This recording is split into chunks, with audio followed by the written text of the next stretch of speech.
আমাদের সংকটকালীন সেনাবাহিনীর যে ভূমিকা, এখন তারা ব্যারাকে ফিরে যাচ্ছে, এটি নিশ্চয়ই একটি প্রশংসার দাবিদার রাখে। কিন্তু গত 2 বছরে তাদের যে অবদান, কন্ট্রিবিউশন, সেটি জাতি কীভাবে স্মরণ রাখবে?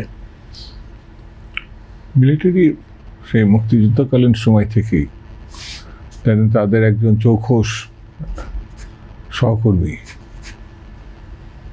শহীদ জিয়া রহমান, যখন তিনি মেজর জিয়া ছিলেন, রাজনৈতিক বিবেচনায় যে কাজ সে সময় শেখ মুজিব বা তাজউদ্দিন সাহেব বা আওয়ামী লীগের কারোর করার কথা ছিল, তিনি সেই কাজটা সেই সময় করেছিলেন। তিনি বাংলাদেশের স্বাধীনতা ঘোষণা করেছিলেন।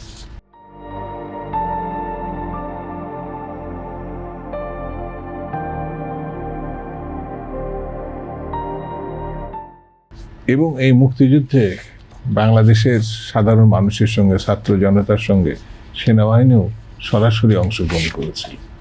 অর্থাৎ বাংলাদেশের শুরু এবং এই 54 বছরের নানান পর্যায়ের সেনাবাহিনীর নানান ভূমিকা আমরা লক্ষ্য করি। সর্বশেষ জেনারেল ওয়াকার সাহেব গণ-অভ্যুত্থানের সময় যে দায়িত্ব এবং ভূমিকা পালন করেছিলেন, সেই সময় তিনি সেই দায়িত্ব এবং ভূমিকার জন্য তিনি এবং তার বাহিনী প্রশংসিত হয়েছিল। কারণ তখন অনেকেই বলেছিলেন, তারা যদি সেই সময় ওয়াকারের নেতৃত্বে মানে শেখ হাসিনাকে রক্ষা করা, সরকারকে রক্ষা করার ভূমিকায় থাকতেন, তাহলে পরে এই নির্যাতন আরও বাড়তো, রক্তপাত আরও বাড়তো। আদতে হাসিনাকে সেই সময় রক্ষা করা আদৌ সম্ভব ছিল কিনা সে নিয়েও নানান প্রশ্ন আছে। মিলিটারি যেটা করেছিলেন জেনারেল ওয়াকারের নেতৃত্বে, সেটা বাস্তবোচিত, এবং সেই ভূমিকার পরে আইন শৃঙ্খলা এবং রাষ্ট্রের প্রয়োজনে তারা এতদিন মাঠে ছিলেন। তাদের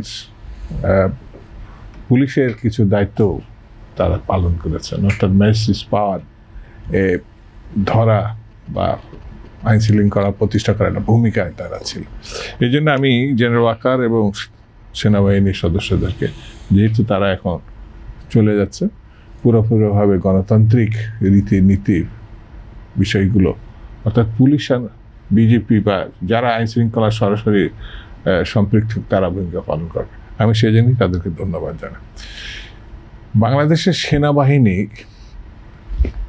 শুধু ব্যারাকেই থাকবে এবং অন্য প্রচলিত ধারণায় তারা শুধু দেশ রক্ষার ভূমিকাতেই থাকবে, এটি যদি আমরা ওই জায়গাটায় রেখে দিই, তাহলে তাদের পিছনে রাষ্ট্রের যে ভূমিকা, সেটা যত কিনা, মানে সারা বিশ্বে কিন্তু সেনাবাহিনী এখন নানান ঘটনার সঙ্গে সম্পৃক্ত, উন্নয়নমূলক তৎপরতা। দেখবেন সারা বাংলাদেশে বড় বড় যেসব রাস্তাঘাট তৈরি হচ্ছে, ব্রিজ তৈরি হচ্ছে, এবং বলা যায় এমন কোনো উন্নয়নমূলক কাজ নেই যার সঙ্গে সেনাবাহিনীর সংযুক্ত ছিল না।